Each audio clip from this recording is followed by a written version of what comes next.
अस्सलाम वालेकुम। अब तक की अहम खबरों के साथ मैं हूँ रोहेल इंतखाब और मैं हूँ आसफा जहरा। शामिल करेंगे अब तक हेडलाइंस। वजीर आजम इमरान खान ने लाहौर में सेंट्रल बिजनेस डिस्ट्रिक्ट का संग बुनियाद रख दिया।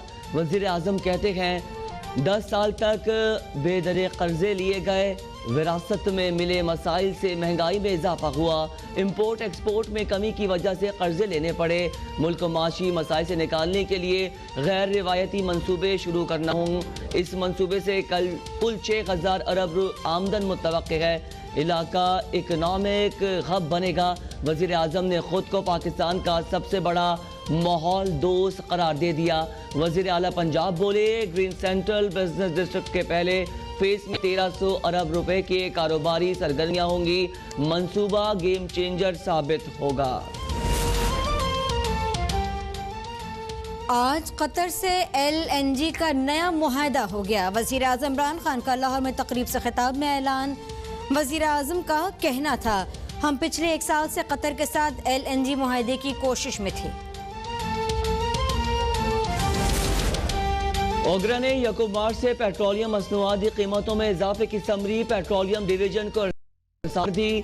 पेट्रोल की फी लीटर कीमत में 20 रुपए 7 पैसे, डीजल की फी लीटर कीमत में 29 रुपए 61 पैसे इजाफे की तजवीज़।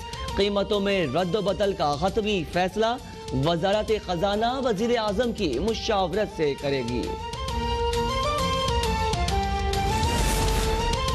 हलीम आदिल शेख पर सिंध में जुल्म हुआ, जहां पर ज्यादती होगी उस पर सवाल उठाएंगे। फवाद चौधरी का कौमी असम्बली में बयान, कहते हैं हलीम आदिल शेख पर तशद्दुद किया गया और जेल में सांप छोड़ा गया। इख्तिलाफ का मतलब ये नहीं कि लीडर ऑफ ओपोजिशन को उठाकर जेल में डाल दें। राजा परवेज अशरफ ने कहा, बगैर सबूत सूबाई हुकूमत पर इल्जामात लगाए गए। कौमी असम्बली के मौजूदा और साबिक ओपोजिशन लीडर्स कहाँ हैं? आसमा हदीस सिंध में डाकू राज खत्म करो के बैनर्स ऐवान ले आई। फवाद चौधरी की जानिब से JUI के रुकन की 13 साल बच्ची से मुबैना शादी का मामला उठाने पर ओपोजिशन का एहतजाज।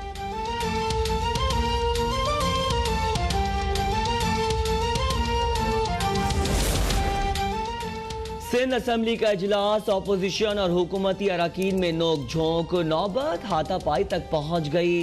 अपोजिशन लीडर हलीम आदिल शेख कहते हैं, होम सेक्रेटरी ने जेल में मुझ पर कातिलाना हमला करवाया, मेरा बाजू तोड़ने की कोशिश की, हमारी पुलिस गुलाम बन चुकी है, पुलिस वालों से हिसाब लेंगे। नासिर शाह बोले, नए पाकिस्तान में कानून हाथ में लेने पर कार्रवाई हो तो जिम्मेदार IG होता है।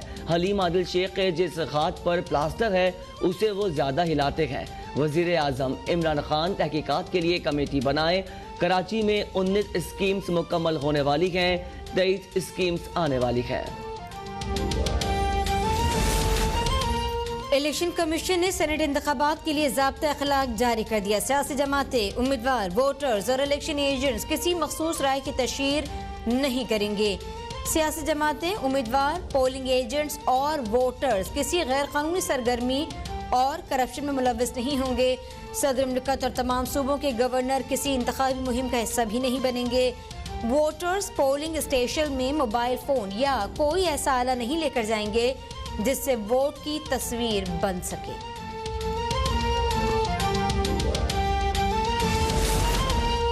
ओपोजिशन की सियासी मुनाफिकत हर गुजरते दिन के साथ आया हो रही है। विफाकी वजीर इत्तलात सेनेटर शिबली फराज कहते हैं, कल तक इलेक्शन कमीशन के खिलाफ सड़कों पर एहतजाज करने वाले आज इस इदारे के हामी बन गए हैं। बार बार मौके बदलना और अपने ही बयानिए की नफी करना ओपोजिशन की पहचान बन गया है।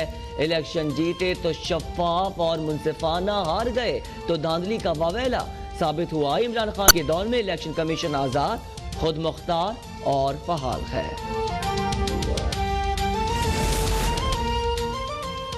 चार हलकों का शोर मचाने वाला एक हलका खुलने पर अपील सुप्रीम कोर्ट लेकर जा रहा है। तर्जमान मुस्लिम लीग नून मंगजेब के इलेक्शन कमीशन से वजीर आजम और वजीर आला पंजाब के खिलाफ कार्रवाई का मुतालबा। कहती हैं, वोट और इलेक्शन कमीशन के अमले की चोरी के असल जिम्मेदार इमरान साहब हैं। इमरान खान और उस्मान बुज़दार ने चीफ सेक्रेटरी, IG पंजाब समेत पूरी इंतजामिया को इरगमाल बना रखा था। इमरान खान के खिलाफ कार्रवाई तक एहतसाब का अमल नामुकम्मल रहेगा। चीफ सेक्रेटरी क्यों दस्तयाब नहीं थे? इस सवाल का जवाब जरूरी है। धांधली की तरह इंसाफ होता हुआ भी नजर आना चाहिए।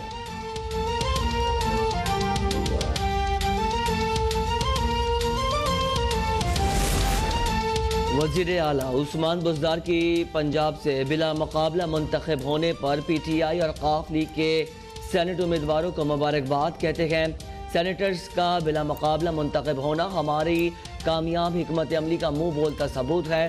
पंजाब में नोटों के जरिए वोट खरीदने की हर कोशिश को नाकाम बनाया। मंडियां लगाने वालों के अरमानों पर ओस पड़ गई। पंजाब में जमहूरी रवायत को मजबूत किया है। हुकूमती उम्मीदवारों का बिला मुकाबला मुंतखब होना नए पाकिस्तान और तब्दीली के एजेंडे की जीत है। FATF का पाकिस्तान को ग्रे लिस्ट में बरकरार रखने का फैसला। जून 2021 तक मजीद मोहलत मिल गई। विफाकी वजीर सनअत और तिजारत हम्माद अजहर कहते हैं कि कौम को यकीन दिलाना चाहते हैं पाकिस्तान पर से ब्लैक लिस्ट में जाने का खतरा टल गया। पाकिस्तान को दुनिया के सबसे मुश्किल प्लान दिया गया। टास्क को 90% मुकम्मल किया। बाकी के निकात पर भी काफी हद तक अमल दरामद हो चुका।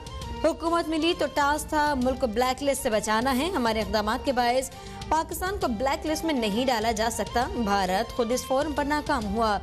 मोदी के कारनामे तो किसी से छुपे नहीं।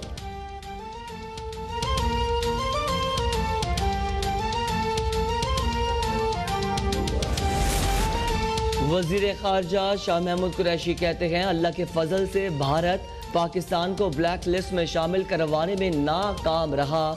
हमने कानून साजी समेत इस हवाले से भरपूर काविश की। रवा साल जून तक बाकी 3 पॉइंट्स पर भी अमल दरामद कर लेंगे। पाकिस्तान ने ये इक़दाम सिर्फ FATF के लिए नहीं बल्कि अपने कौमी मकासद में किए हैं। भारत FATF को सियासी मकासद के लिए इस्तेमाल करता है। सीज फायर मुआहदे अच्छी पेशरफ्त है। मसाइल के हल के लिए मुज़ाकरात की मुमकिन रास्ता है। अमेरिका का कंट्रोल लाइन पर पाकिस्तान भारत जंग बंदी के मुश्तरका एलामी का खैर मकदम। LOC पर जंग बंदी जनूबी एशिया में अमन और इस्तेहकाम के लिए मस्बत पेशरफ्त है। व्हाइट हाउस और महकमा खारजा के तर्जुमान ने कहा कश्मीर समेत तमाम तस्फिया तलब अबूर पर बराह रास्त बातचीत के हामी हैं। सेक्रेटरी जनरल अक़वाम मुत्तहिदा एंटोनियो गुटरस ने भी फायर बंदी अलामिया खुशाइन करार दे दिया।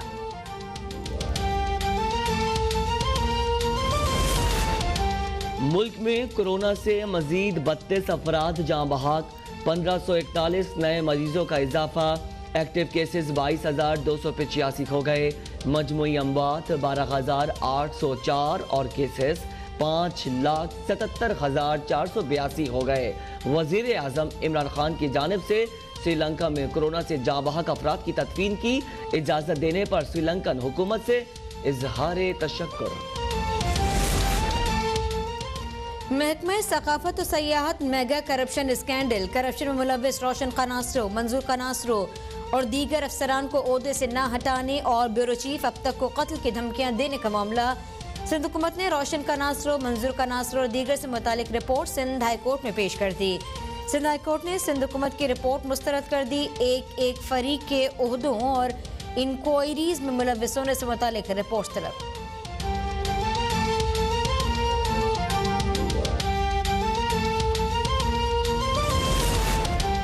KDA के पास स्कीम 36 की 2000 एकड़ अराजी की लीज का इख्तियार न होने का मामला। अदालती हुक्मनामे के बावजूद KDA हुक्काम सिंध हाई कोर्ट के सामने पेश नहीं हुए। KDA हुक्काम को दूसरी बार शोकास नोटिस जारी। 4 मार्च को पेश होने का हुक्म। दरख्वास्त गुजार के मुताबिक KDA स्कीम 36 के लिए जमीन 1978 में मुख्तस की गई। KDA ने हुकूमत सिंध को मतलूबा रकम अदा नहीं की। अदम अदायगी पर KDA को जमीन हवाले नहीं की गई। स्कीम 36 पर गुलिस्तान जौहर और दीगर इलाके आबाद हैं। सिंध हाई कोर्ट ने नेशनल स्टेडियम से मुत्तसिल खेल के मैदान पर तामीरात गैर कानूनी करार दे दी। तामीरात फौरी रोकने, बचत बाजार खत्म करने का हुक्म दे दिया गया। लैंड माफिया के खिलाफ फौरी कार्रवाई की हिदायत। गुज्जर नाली पर तजावुजात की आड़ में लीज मकानात को मस्मार करने का मामला। सिंध हाई कोर्ट का सिंध हुकूमत और शहरी हुकूमती इदारों पर बरहमी का इजहार। अदालत ने इस्तफसार किया जिनके लीज घर तोड़े जा रहे हैं उन्हें मुआवजा कौन देगा। अदालत ने 12 मार्च को मुत्तल्लिक़ा इदारों से तफसीलात मांग ली।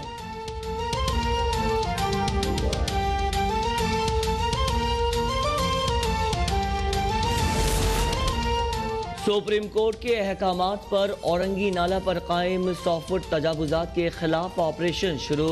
एक टीम कश्मीरी महल्ला 0 पॉइंट से तजावुजात ख़त्म करने में मसरूफ, दूसरी टीम गोली मार से तजावुजात के खात्मे पर मामूर। और PCB ज़ाब्ता इखलाक की खिलाफ वर्जी, खेलों के आलमी सालसी अदालत ने उमर अकमल पर 12 माह की पाबंदी, 42,50,000 रुपए का जुर्माना कर दिया।